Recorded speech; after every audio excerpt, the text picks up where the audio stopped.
Welcome to all the Aries rising signs of the zodiac to your astrology for the month of March. Trust you're doing well.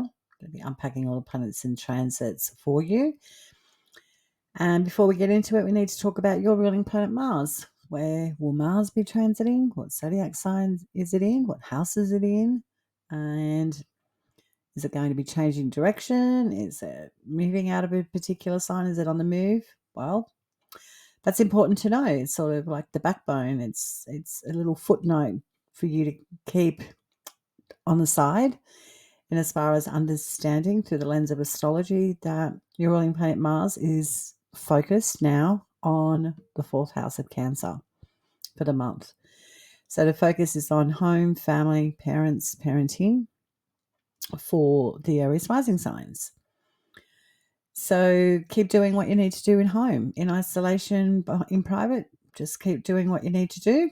Obviously, the wisdom of the planets have something to reveal to you. So you may be going down rabbit holes regarding heritage, your lineage, family history, family problems, uncovering some real truths for this transit. So it's necessary at this time for you to be close to home, is what Mars is asking you to do, because there's something here that needs to be transcended. That's what planets do. They help you transcend a part of your natal chart. So that's your focus for the month of March. Now let's get into all of the stupidity of the astrology, shall we? We open up the month of March on the 1st with Venus retrograding in Aries, and Venus will be retrograde in Aries, your first house, until the 27th of March. Okay, so Venus is asking, when she's retrograding, asking you, because she's in your first house of you, she's saying to Aries rising, listen, what you've been doing to date since the 4th of February, you've been really into something, you've been focused, you've really been going for what you love.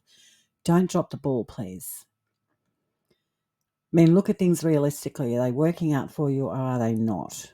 Because we want to find the value in putting our energy into something that we love. And if we're not seeing it, then we need to adjust. That's it. That's what Venus retrograde is in your first house. Establish with what you're energetically putting all your energy and effort towards in. Has it got value and gumption? Do you love it or do you need to let it go? That's it. On the 3rd, Mercury ingresses into Aries, your first house, joining retrograde Venus.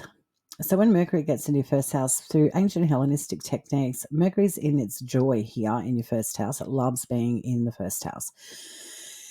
So you've got Mercury in a really good position here from the 3rd to the 15th. Mercury's direct, and then after the 15th, Mercury goes retrograde. So this time period is fantastic for marketing yourself, work opportunities, money opportunities, information that's been missing in action comes on board. You get the intel, you get all the social invitations from the 3rd to the 15th. It looks great for you, Aries rising, when Mercury's direct. Okay. From the 7th, your ruling planet Mars is trining the sun. So I wonder for you on the 7th of March if you're not returning to the past in some way, shape or form that makes you feel absolutely delighted on the 7th. So enjoy going back is what I'm getting for you on the 7th of March. On the 11th, Mercury conjuncts retrograde Venus in your first house. Interesting. Mercury is the messenger. And when it conjuncts retrograde Venus, it's like Mercury is saying, Venus, this is the reality and logistics of your life. So what is it that we need to keep going with to keep you engaged with what you love to do? So this could be an encouraging day on the 11th with some information that makes you feel inspired to keep going towards self-improvement or your own goals. So that looks great. On the 11th, the same day, the Sun conjuncts Saturn, and this is in your 12th house of Pisces. Excuse me. So the Sun conjunct Saturn starts a new synodic cycle. So the sun meets up with Saturn on the 11th.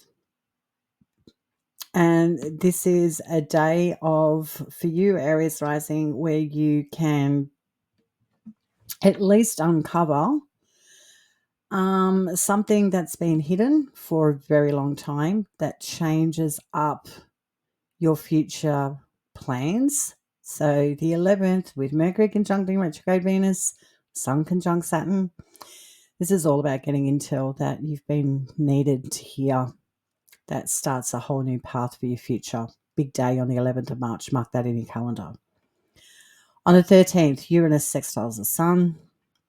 So Uranus is the maverick of the solar system, does what it wants, couldn't give a hoot what it looks like, what it affects, how it affects people. And Uranus is in Taurus and it's sextiling the Sun.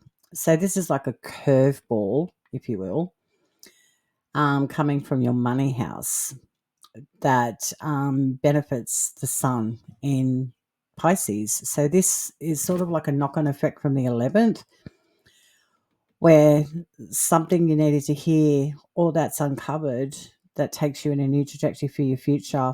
On the 13th, Uranus sextiling the Sun is like, yeah, and this has a benefit to you because there's money involved in what you need to do moving forward. So this looks like a financial surprise on the 13th that you're getting. On the 14th, we have our first eclipse of the month, and this is a total lunar eclipse in Virgo. This is your 6th house. So that 6th house is about the hard slog. It's all about labor. It's about sickness as well. The 6th house is service and your health and also working. So on the 14th, there's a total lunar eclipse in Virgo. So it's a full moon, but a full moon with an eclipse connotation to it. What does this mean? Well, lunar eclipses indicate lunar themes such as mothers, environments, the mind and the body. Something is ripe here because this lunar eclipse is ripe. It's like a full moon, it's ripe. You see a result. So this total lunar eclipse in Virgo, you could see a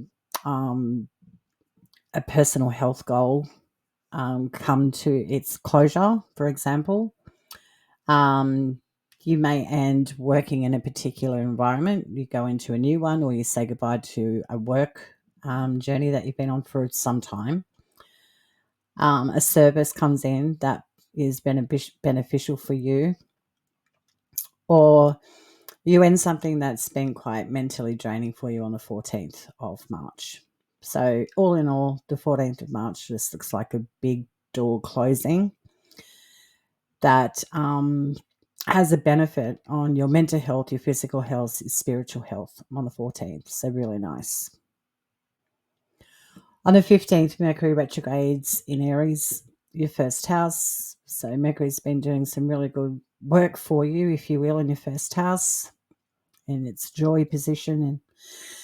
And then when it goes into a retrograde, does that mean all the good work comes undone? You don't hear the messages anymore? You don't get any information? No. Mercury simply from the 15th of March moving forward in Aries is saying, let's have a look at how we can streamline all this information, how we can benefit from it.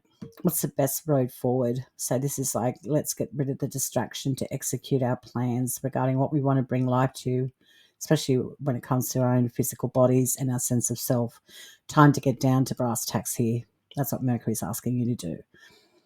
On the 19th, the Sun conjuncts Neptune. Yep, you're letting go of something here on the 19th. That's been a bit of a dream space that you've been in fantasy land about. So this is like a maturing, leveling up day on the 19th where you're ready to graduate from something that is it's not doing anything for you but slowing you down. So this is like an Aries rising being very mature and going, no more on the 19th.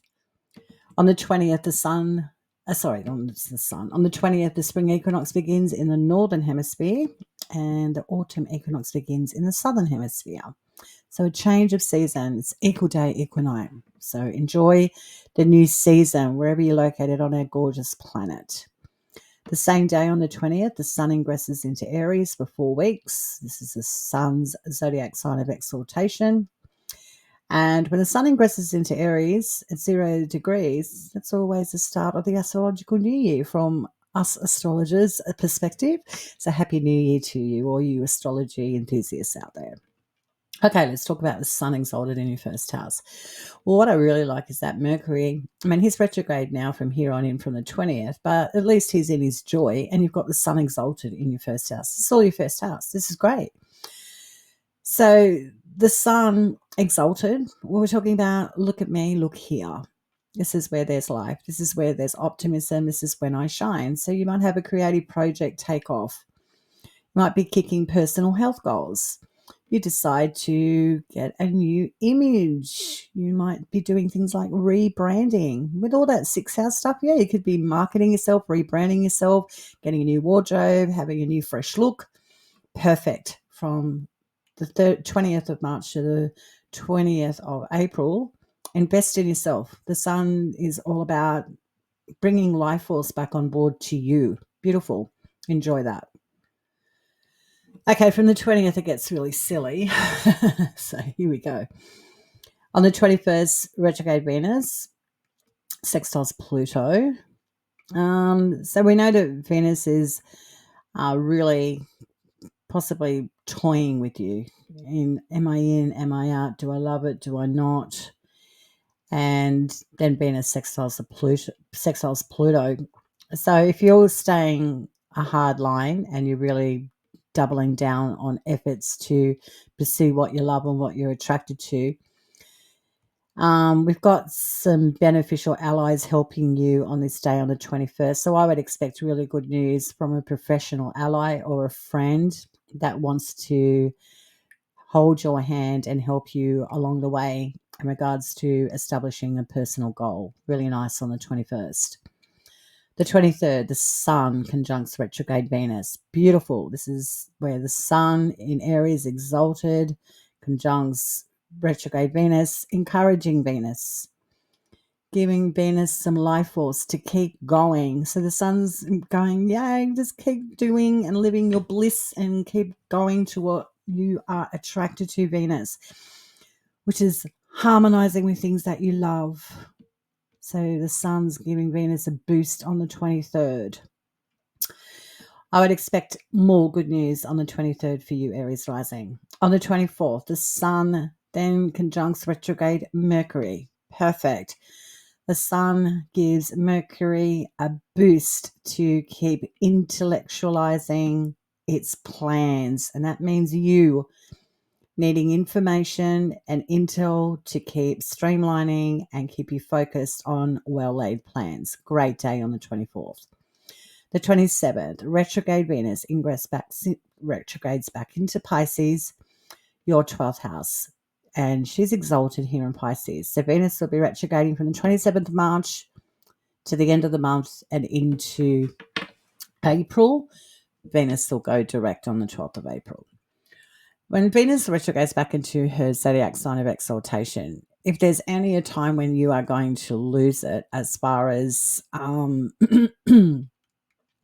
hearing information that is less than savory or dealing with things that are hard to deal with, you may find it hard not to drop the ball because it's exhausting the 12th house. This is where it's like the toilet of our natal chart. We don't want to deal with the realities of things that we skim over. So when Venus retrogrades back here and she's exalted here, she might be really good at deceiving you. So this is self-defeatism behavior.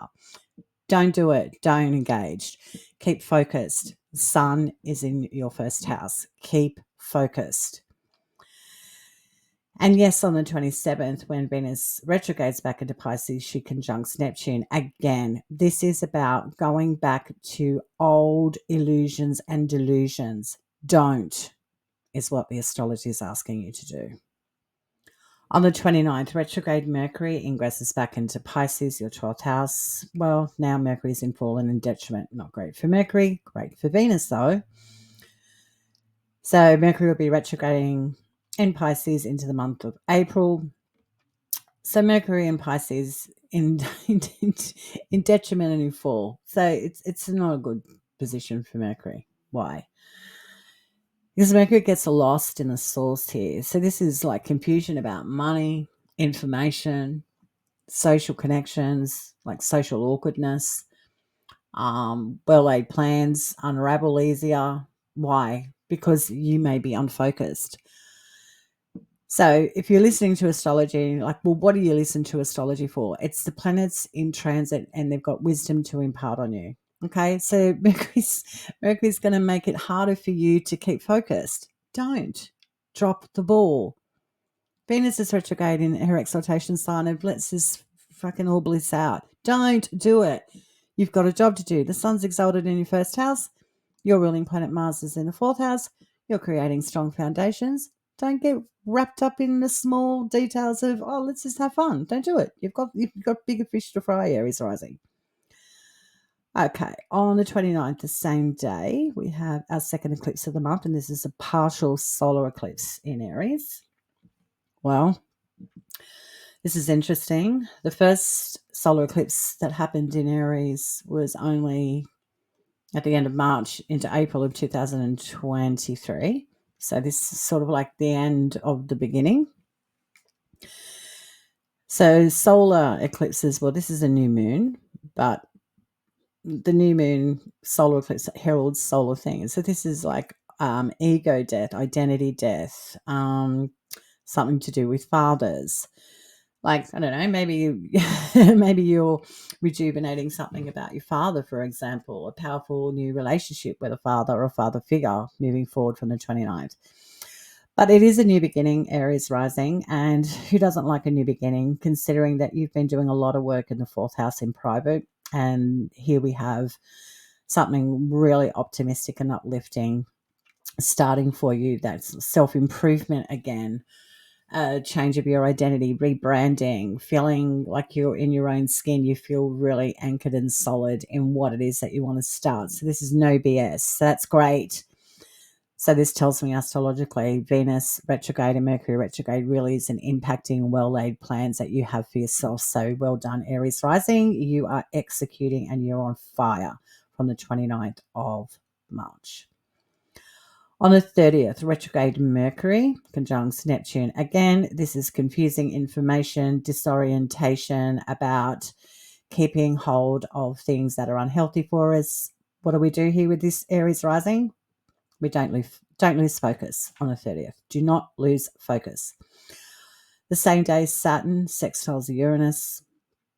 Really good for Saturn connecting with Uranus from the 12th to the 2nd, because this indicates that there's something really old or something that you've been missing for some time comes online and it benefits you with an asset possession or a financial aspect of your life. So really nice on the 30th. The same day, the last thing that happens in the month is Neptune ingresses into Aries, your first house. This is a big deal. It's been 165 years since Neptune's been in Aries. Let's talk about this. Okay, so from the 30th of March to the 5th of July, Neptune will be direct in Aries, and then the 5th of July, Neptune will go retrograde. So you got like 4 months of Neptune direct in your first house, your body, your sense of self, who you are, what you want to begin. And Neptune's, well, Neptune, it's all about illusion, delusion, fantasy, dissolving things, mysterious, has a sense of mystique about it. It's imaginative. It's all about innovation. Let's do something dreamy, fantastical. Great. So how's this going to factor into your identity and who you are? Are you creating a dream look?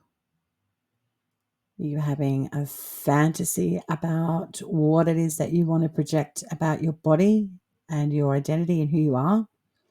Are you turning water into wine here? I would say yes. Why is that?